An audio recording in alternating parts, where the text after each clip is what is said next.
Bonjour, c'est Tante Confine. Alors aujourd'hui, nous allons reprendre le traité de mythologie qui m'a été prêté par Madame Marguerite et nous allons aborder le chapitre 3 consacré à la vie de Rhéa. Nous avons vu dernièrement que Rhéa était la femme de Cronos, mais comme elle était également sa vieille tante, elle eut bien entendu une vie avant d'avoir rencontré son jeune mari. Dès sa naissance, malheureusement, Rhéa avait été abandonnée par sa mère dans une forêt. Mais comme les bêtes sont moins cruelles que les hommes, les bêtes sauvages prirent Rhéa sous leur protection et elles la nourrirent. Et ainsi, Rhéa fut élevée dans la forêt. Elle eut ensuite un amour d'adolescence avec un certain Alice, un Phrygien, avec la tête près du bonnet. Elle lui fait promettre de rester chaste. Bien sûr, il promit. Elle s'est étourdie. Un jour, cependant, oubliant complètement sa promesse, épousa une nymphette qui passait par là. Mon Dieu! Rhéa fut très très en colère. Alors, elle ne s'embarrassa pas de préjugés, elle liquida sa rivale. Et Alice en fut tellement chagrin qu'il se mutila, et ensuite il voulut se pendre. Alors Rhéa, bien sûr quand même, avec un soupçon d'humanité, l'en empêcha, et elle le transforma en pain. Non, pas en pain P-A-I-N, elle le transforma en pain, P-I-N, oui, sans E s'il vous plaît, en pain. Ensuite, Cronos, son mari, bien que père de plusieurs dieux, ne fut pas reconnu comme père des dieux.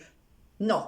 Ainsi en avait décidé la commission qui statuait sur le sujet, car même à l'époque, il y avait quelques fonctionnaires bien honnêtes qui trouvaient que donner un tel titre à un homme qui dévorait ses enfants au petit déjeuner, c'était malvenu. Par contre, la même commission fut d'accord pour donner à Rhéa le titre de mère des dieux. Ah ben, elle le méritait quand même. Elle avait fait échapper à la mort l'un de ses enfants. Ah oui, elle avait rusé. Effectivement, quand ce petit était né, elle avait dit oh, il est beau comme un dieu !» Elle ne croyait pas si bien dire, elle l'appela Zeus, et pour le sauver de la fourchettée paternelle, elle arriva un bon matin avec un plateau ciselé d'argent sur lequel elle avait mis une pierre emmaillotée et une bonne sauce à l'ail.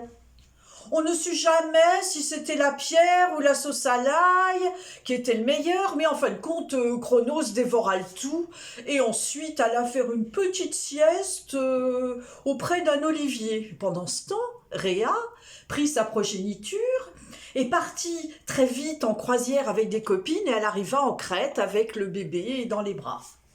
Et là en Crète, elle trouva des nourrices qui s'appelaient les Mélisses et qui ne buvaient que de l'eau.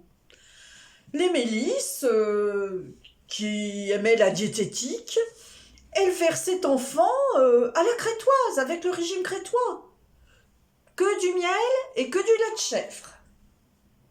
Et voilà pourquoi, avec cet acte de bravoure, Rhéa fut admirée et récompensée. On la reconnaissait aisément, Rhéa, elle était assez robuste, parce que dans ce temps-là, on n'aimait pas les mannequins anorexiques.